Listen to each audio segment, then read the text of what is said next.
Some moments in life are so unexpected that they leave a mark you can't erase. That's how it was for me the day Logan walked into my bedroom unannounced. It had been an ordinary afternoon. Martin, my husband, was at the office as usual. Logan, his son from a previous marriage, had recently moved back home after a rough breakup. We'd been tiptoeing around each other in the days since his return, careful not to step on old tensions. I was in my room trying on a dress for an upcoming event. When I decided to change into something else, it was mid-change, just me standing in my underwear when the door opened without warning. "Charlotte, have you seen Logan?" He stopped mid-sentence, his eyes widening as he froze in the doorway. I gasped, grabbing the nearest thing to cover myself. "Logan, I'm sorry," he stammered, turning away so quickly he almost tripped over himself. The door slammed shut, leaving me standing there, my face flushed with embarrassment and something else I couldn't quite name. It was a moment we both wanted to forget, but neither of us could. Logan's return to the house had thrown me off balance. Martin had suggested it without consulting me, though I wasn't surprised. My husband had always been quick to make decisions without asking how they might affect anyone else. "Logan needs a place to stay for a while," he'd said over dinner one evening, barely glancing up from his phone. "You don't mind, do you?" Of course I didn't say no. Logan was polite if distant, and we'd always maintained a cordial if surface-level relationship, but having him here, his presence a constant reminder of Martin's previous life, added an invisible tension to the air at T25. Logan was handsome in a way that was hard not to notice. He had the same dark hair and sharp jawline as Martin, but his eyes were softer, more thoughtful. He carried himself with a quiet confidence that made his recent heartbreak seem all the more surprising. "He cheated on me," he'd said over dinner one night when Martin wasn't home. I'd made an effort to keep the conversation light, but Logan's bluntness had caught me off guard. "Oh, Logan, I'm so sorry," I said, genuinely taken aback. "Don't be," he replied with a shrug. "It happens." I couldn't help but admire his composure.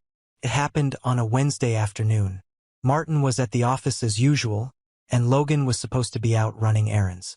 I was in my bedroom trying on a dress for an upcoming charity gala. The dress didn't fit the way I remembered, and with a sigh, I peeled it off and tossed it onto the bed. Standing there in just my bra and underwear, I rifled through the closet for something else. That's when the door opened. "Charlotte, have you seen Logan?" His voice cut off abruptly as his eyes took in the scene. I froze, my hand still clutching a hanger, as his gaze flicked from me to the floor. His face turned crimson, and he spun around so quickly he nearly knocked over a lamp. "I'm sorry," he stammered, backing out of the room. "Logan," I gasped, grabbing a robe to cover myself. The door slammed shut, and I stood there, my heart pounding, as the reality of what had just happened sunk in. For the rest of the day, I avoided Logan. I stayed in my room pretending to be busy, though I couldn't focus on anything.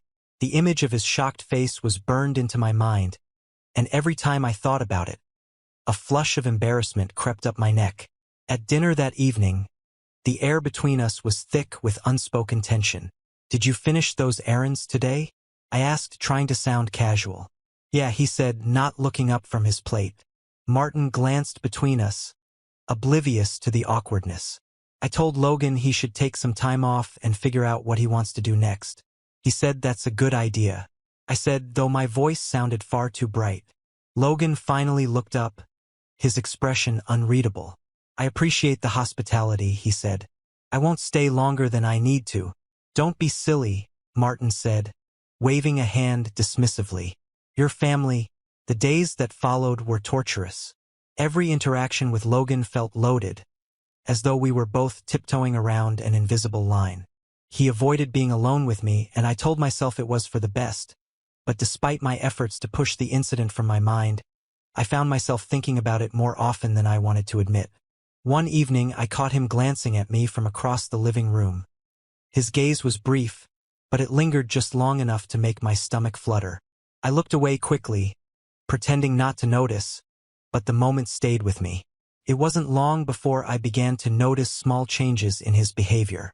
He started coming home earlier, spending more time in the shared spaces of the house. I caught him in the kitchen. One night, leaning against the counter with a glass of water in hand. I couldn't sleep. I asked, keeping my tone light. He shrugged. Something like that. We stood there in silence for a moment, the faint hum of the refrigerator the only sound. About the other day, he said suddenly, his voice low, "I'm sorry." "You don't have to apologize," I said quickly. "I shouldn't have just walked in like that." He continued, his gaze fixed on the floor. "It was an accident." I said, my voice softening, "Let's just forget about it." He looked up, then his eyes met mine. "Is that what you want?" The question caught me off guard, and for a moment I didn't know how to respond. "It's for the best," I said. Finally, he nodded, though his expression suggested he wasn't entirely convinced. The tipping point came one evening when Martin called to say he'd be working late. I was in the living room scrolling through a magazine when Logan walked in. He hesitated in the doorway as though deciding whether to stay or leave. "Want to watch something?" he asked finally, gesturing to the TV.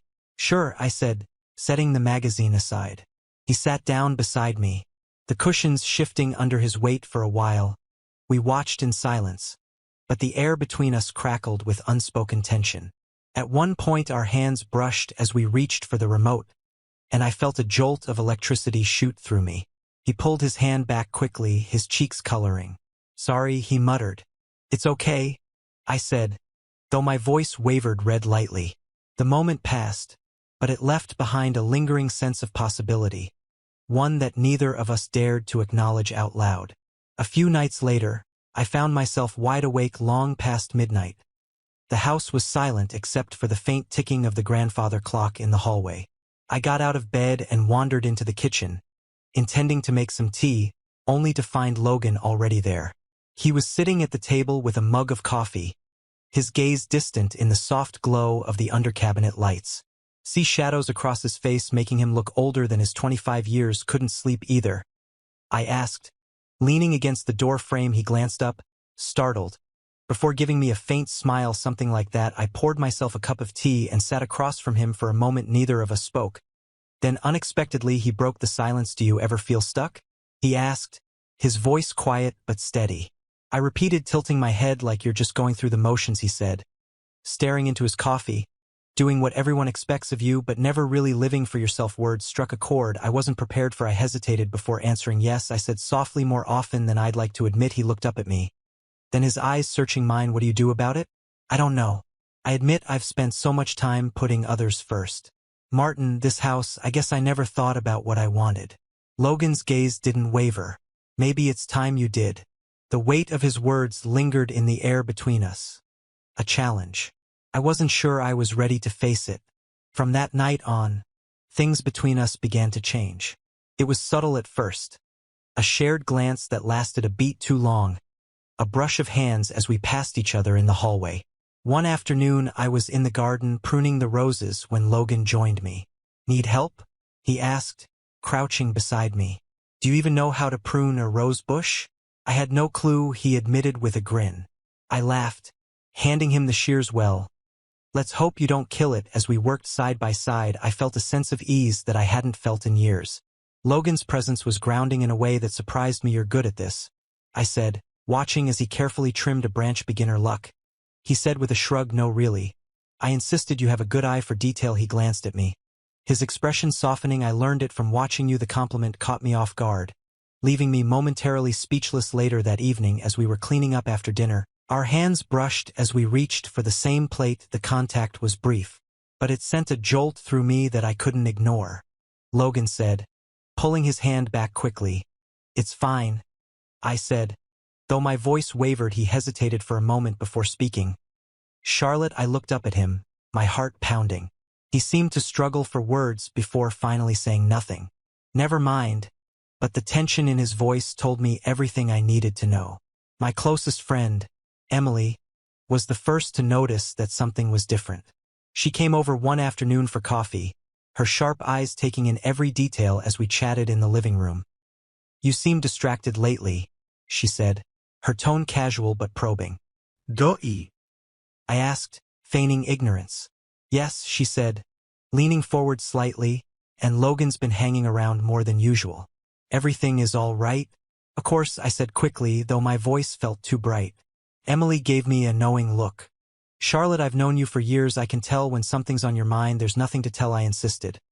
Though her words left me unsettled that night after Emily had gone and Martin had retreated to his study, I found Logan in the living room flipping through channels on the TV. Mind if join you? I asked, sitting down on the couch beside him. Not at all. He said. His smile was easy. We watched in companionable silence for a while, the space between us feeling both too close and not close enough. He said. His smile was easy. We watched in companionable silence for a while. Logan set the remote down and turned to me. Can I ask you something? He said, his voice tentative. Of course, I replied, though my heart was racing. Do you ever regret marrying my dad? The question caught me off guard and I hesitated before answering. I don't regret it, I said carefully, but sometimes I wonder if I made the right choice. Logan nodded, his expression thoughtful. I've been wondering a lot about choices lately. I turned to him, my pulse quickening. Like what it means to follow your heart, he said, his gaze locking onto mine. The room felt impossibly still, the air between us thick with unspoken words. Before I could think better of it, I reached out and placed my hand over his. Logan, I began, but the rest of the words caught in my throat. He leaned closer, his eyes searching mine. You don't have to say anything, he whispered. The moment hung suspended in time, a fragile bubble that could burst at any second. But neither of us moved to break it just as the tension between Logan and me reached a tipping point. Sierra, his ex-girlfriend, reappeared. She showed up at the house unannounced one afternoon, her polished appearance a sharp contrast to the chaos she left in her wake. Logan, she said, her voice searing as she stepped inside. I've missed you. What are you doing here? Sierra, Logan asked, his tone wary. I wanted to talk, she said, flashing him a bright smile. I stayed in the kitchen that was out of sight but within earshot as they spoke. I've been thinking about us, Sierra said. I made a mistake. Logan, I want to fix things. There's nothing to fix. Logan said firmly, don't be like this. She pleaded, we were good together. As their conversation continued, a pit of jealousy formed in my stomach. That evening Logan found me in the garden tending to the roses. He stood silently for a moment before speaking. Sierra is not staying, he said, his tone resolute. I didn't ask, I replied, though my voice betrayed me. He stepped closer, his presence warm and steady. You don't have to worry about her. I looked up at him, my heart pounding. I'm not worried. You don't have to lie to me. Charlotte, he said, his voice soft. Before I could respond, he reached out and gently tucked a strand of hair behind my ear. The gesture was so tender, so intimate, that it left me breathless. That night, the fragile thread holding us back snapped after Logan's quiet reassurance in the garden. I felt a pull I could no longer ignore. The lines between what was acceptable and what wasn't blurred until they disappeared entirely. It started small. A lingering touch, a stolen glance, but it wasn't long before secrecy itself became part of the allure. Every shared moment carried a risk, and with each one, the bond between us grew stronger. One morning after Martin left early for work, I lingered in the kitchen sipping my coffee. Logan appeared in the doorway, his hair mussed and his t-shirt slightly wrinkled. Morning, he said, his voice still heavy with sleep. Morning, I replied, my pulse quickening. He poured himself a cup of coffee and leaned against the counter, his eyes studying me. You're up early, so you are? I countered, trying to sound casual. For a moment we stood in silence, the tension between us palpable.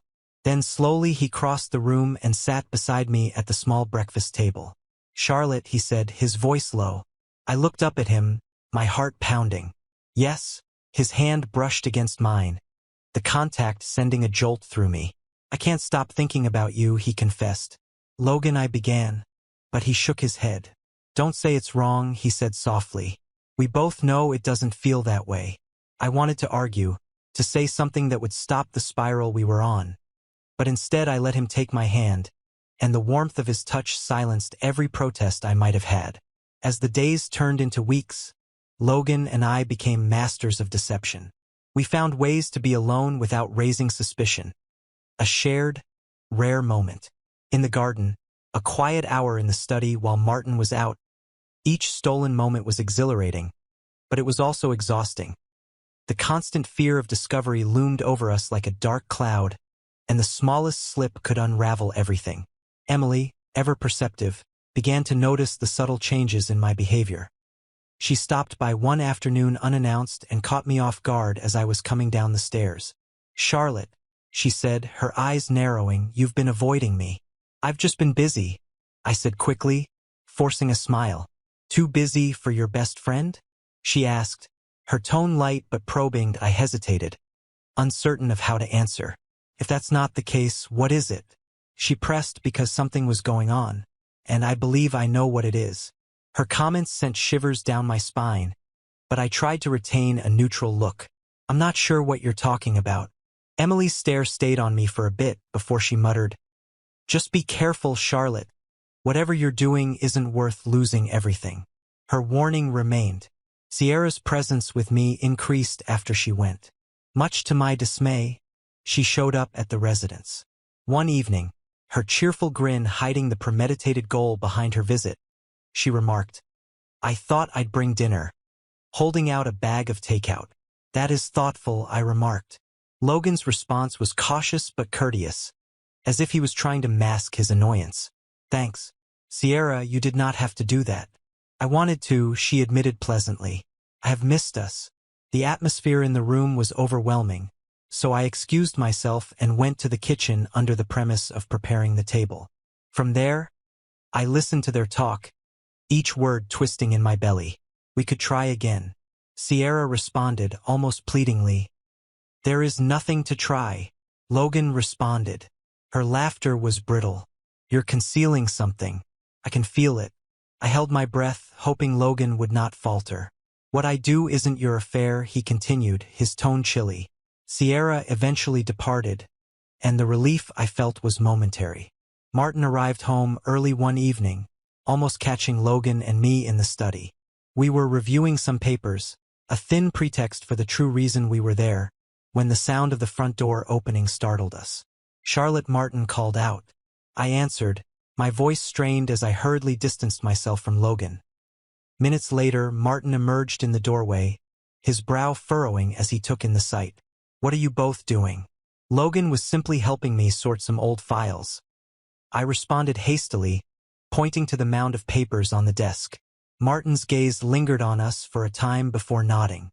"Dinner is ready." Logan looked to me immediately after he departed, his countenance strained. "That was too close." "I know," I muttered, my heart still beating. The continual concealment was taking its toll.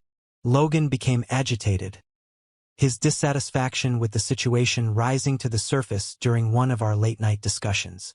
"I can't keep doing this," he said, pacing the living room. "Logan, please," I said, attempt to soothe him. "I am weary of faking," he muttered, his voice rising. I stood and placed a hand on his arm, sneaking around and pretending nothing was going on. "We do not have an option. There is always a choice," he stated, his stare sharp. "You only need to determine whether I'm worth it." His words took my breath away, but I couldn't give him the response he desired just yet. Emily's doubts had finally bubbled over. On one of our coffee sessions, she dropped her mug down with a thump. Charlotte commented. Her expression is sharp, leaning forward. "Are you having an affair?" The bluntness of her query surprised me into stillness. "You do not have to lie," she continued. "I have seen the way you stare at him." I gulped hard and struggled to find the words.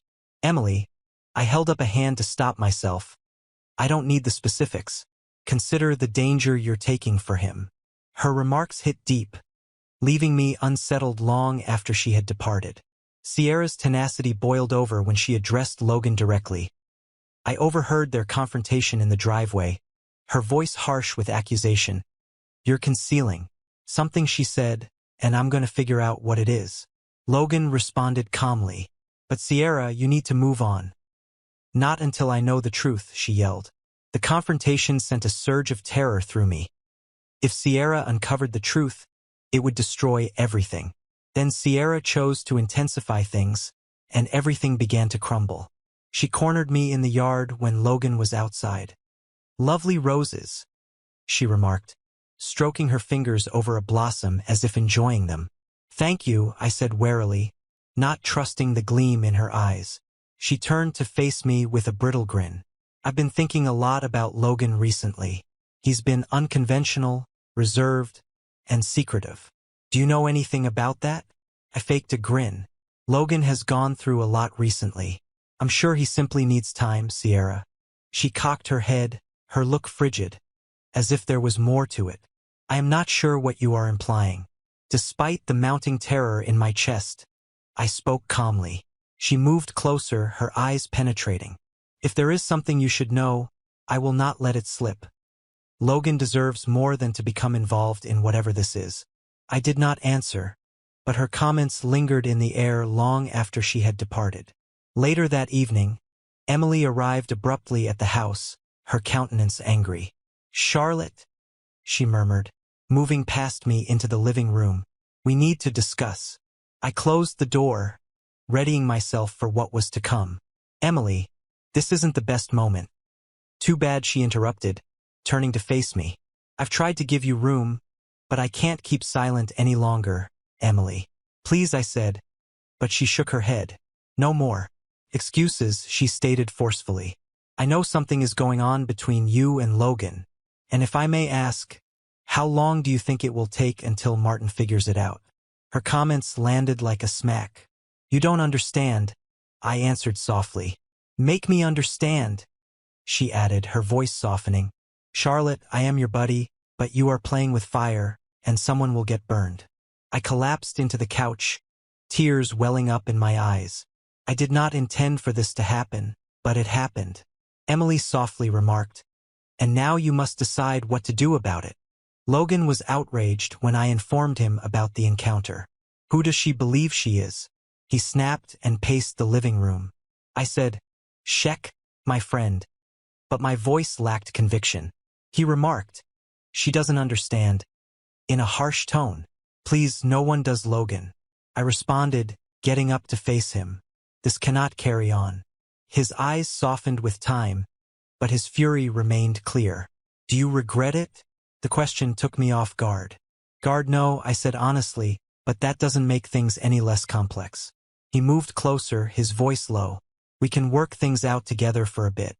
I wanted to believe him, but the weight of truth was too great to ignore.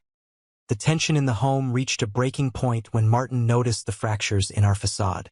It began with casual remarks about Logan's prolonged presence or my preoccupied appearance, but it wasn't long before his interest led to suspicion one evening as we sat at the dinner table. Martin's tone shifted toward Logan. "You've spent a lot of time here recently," he remarked, his gaze piercing. Logan paused, staring at me before saying, "I'd simply been helping around the house." Martin reiterated his sarcastic tone, saying, "That's interesting." I attempted a grin, hoping to ease the tension. Heck had been a great help with the garden. Martin held my eyes for a second before returning his attention to Logan. "Maybe it's time to start looking for your own house." Logan clenched his jaw as the comment lingered in the air. "Maybe," he muttered quietly. Logan discovered me in the study shortly after supper. His irritation was bubbling over. "This isn't working," he murmured, his voice low but stern. "I know I said my heart was sinking, but I can't keep pretending," he said, his tone begging. "I need more than this, Logan, more than stolen moments and lies." I begged, my eyes welling up with tears. He moved closer, his hands grabbing mine. "Come with me, Charlotte. Leave everything behind." His remarks jolted me, but I couldn't bring myself to confront the enormity of my obligations. My marriage and the life I had constructed were too important to ignore before making a decision. Sierra arrived this time armed with more than just suspicion.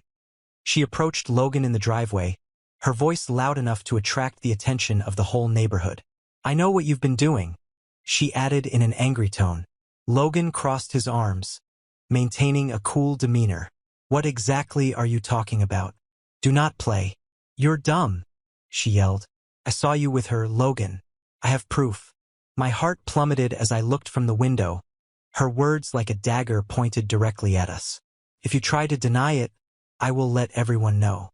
Asai continued, her voice quivering with wrath. Logan did not answer, but the harm had already been done. Back inside, I discovered Logan.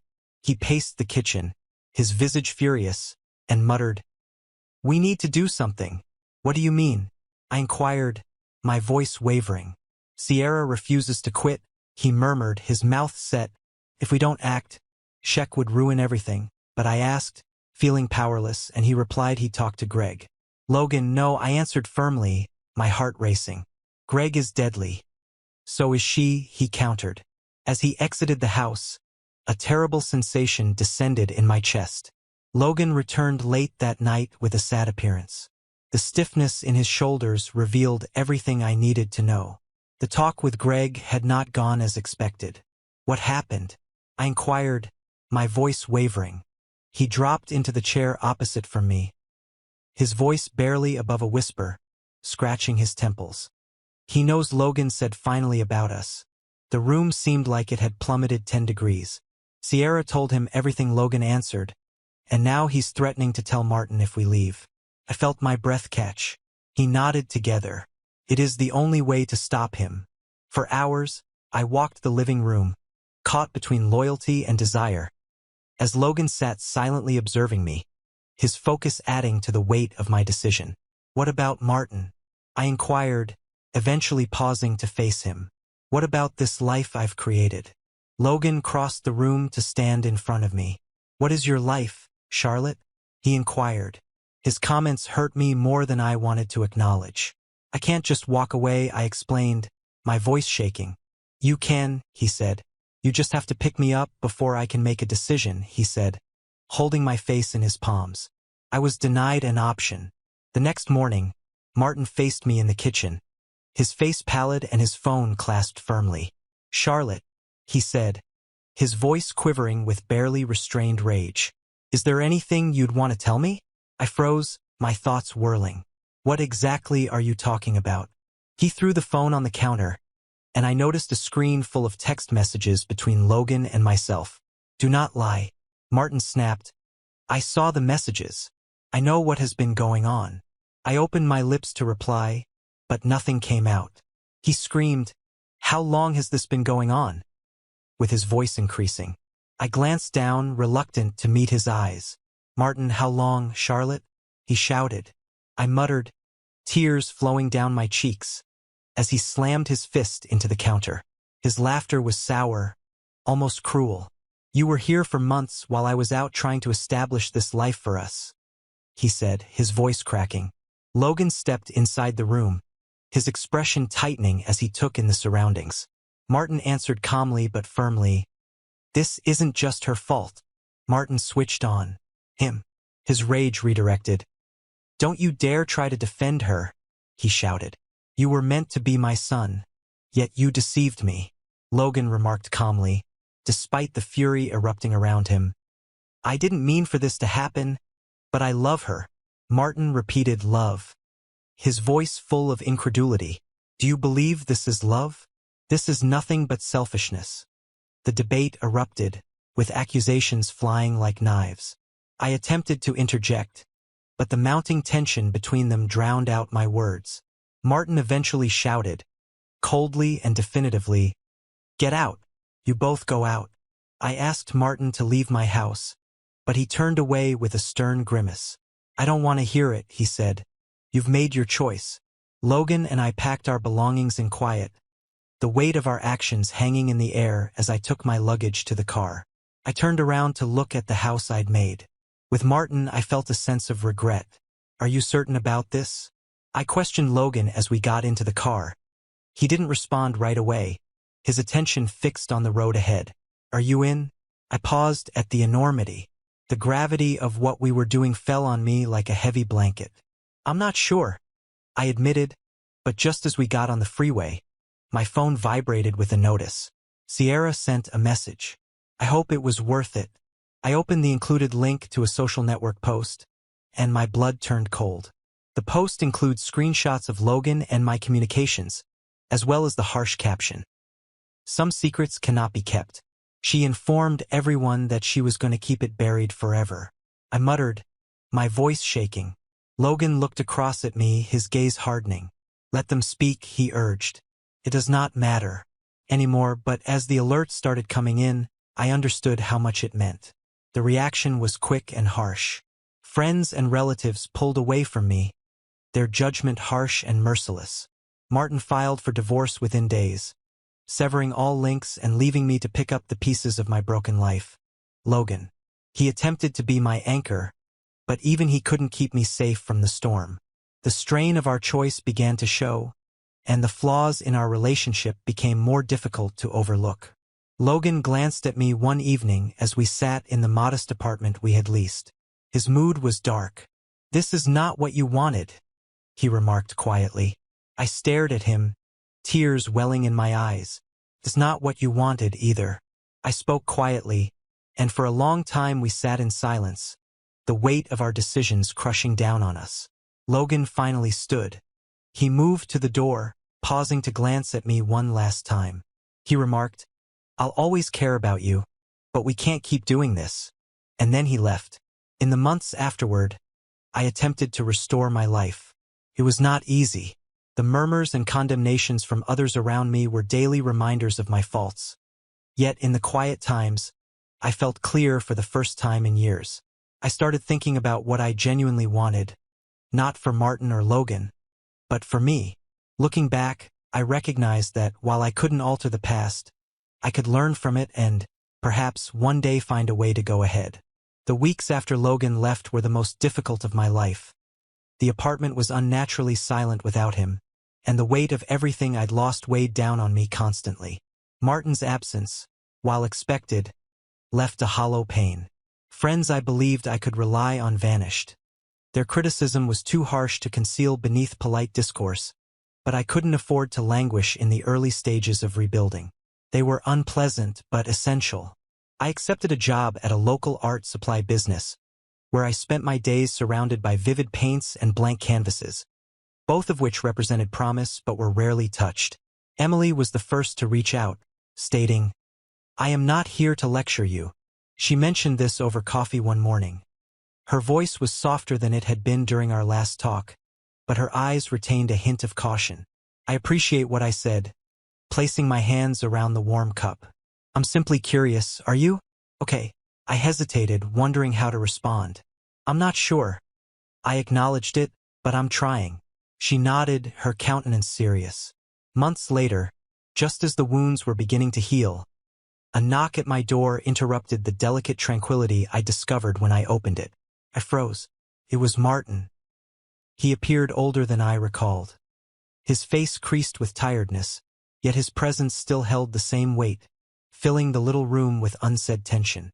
"Can we speak?" he inquired, his tone remarkably calm, and then moved aside.